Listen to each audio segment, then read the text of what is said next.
The emperor made his horse a senator. The men who laughed never made it to mourning. This is what happened the night Caligula was murdered.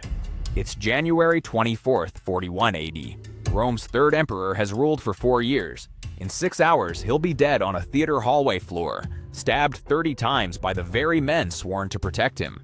But first, the horse. Caligula's favorite horse was named Incitatus. He didn't just love this horse, he made it a priest. Built it a marble stable with an ivory manger and purple blankets.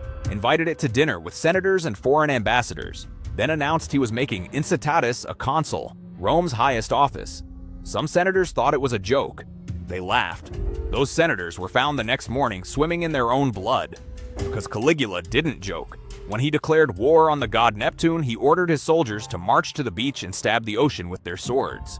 Then he had them collect seashells as spoils of war. When his sister told him she was pregnant, he killed her and cut the baby out to see if it was his. He turned executions into games. Wild animals were expensive to feed, so he'd save money by feeding them criminals. He made bald men fight each other because he said baldness was a crime against nature. Before public appearances, he'd have his slaves shave their heads and oil their scalps so he could watch them slip and fall. But his favorite game was raising taxes so high that ordinary Romans couldn't afford to watch the gladiator fights. Then he'd sit in the imperial box and describe every kill in detail to the crowds locked outside. By January of 41st AD, everyone in Rome wanted him dead, but only one group could actually do it. The Praetorian Guard held a secret meeting. These were the emperor's personal bodyguards, the only men allowed to carry weapons in his presence. Their commander was Cassius Chaerea, a decorated war veteran. Caligula mocked him constantly for his high voice.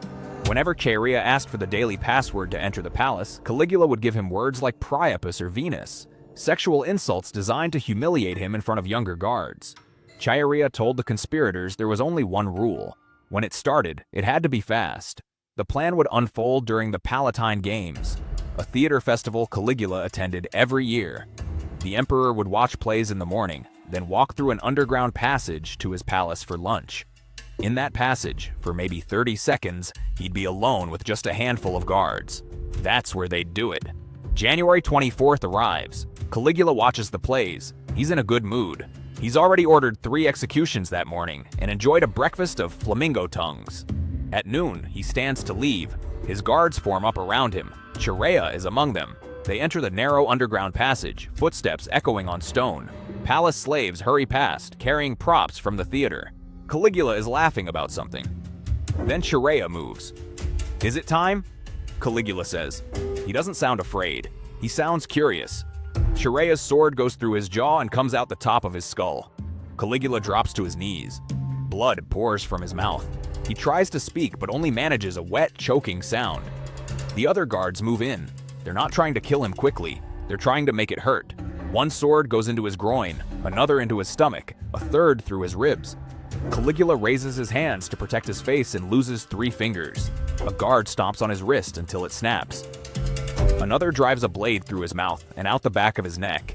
They keep stabbing. Every wound from 4 years of humiliation, every mocked password, every time they had to watch him feed a citizen to animals or make them lick his feet.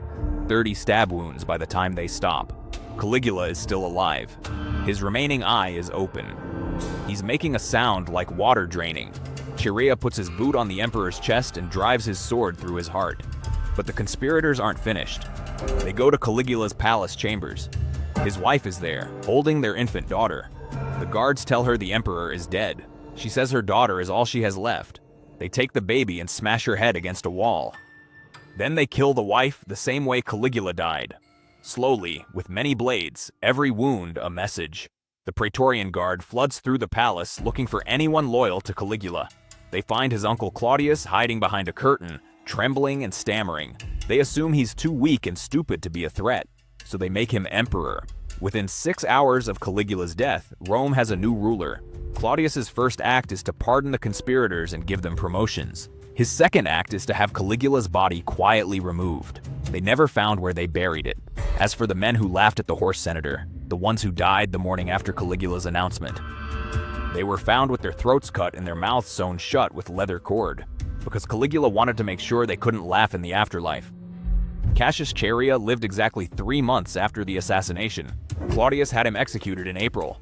not for killing Caligula, but for being too good at killing emperors. The new emperor didn't want that talent anywhere near his throne. The horse Incitatus outlived them all. It died of old age 20 years later, still sleeping on purple blankets in its marble stable, still technically a priest of Rome. But if you think Caligula was Rome's strangest ruler, wait until you hear about the teenage emperor who scandalized the entire empire and ended his reign dragged from a palace latrine by his own guards. That story is next.